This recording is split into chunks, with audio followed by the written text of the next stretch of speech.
Fall Festival gives individual clubs and groups the opportunity to raise money. Like Student Council gets a percentage. It's actually a Student Council fundraiser.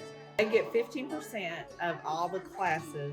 Each class does a booth, and they get 15% of that, and that helps pay for things like homecoming and prom decorations. And it also gives individual groups classes the opportunity to raise money towards senior trip or just different things that they might want to do or purchase. And it gives us all a break. We're usually got our noses to the grind and we're working and busy, so that gives everybody the opportunity just to get out and have some fun and kind of fellowship and do fun things.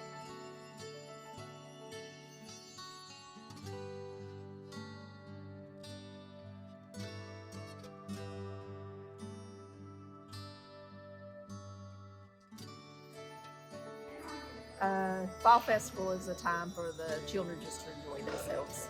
Uh, we focus so much on the academics that sometimes we just have to give them a little chance to step outside of that and have fun. Well, for me, for 7th and 8th grade, we are planning on taking them on a field trip at the end of the year, so the money would go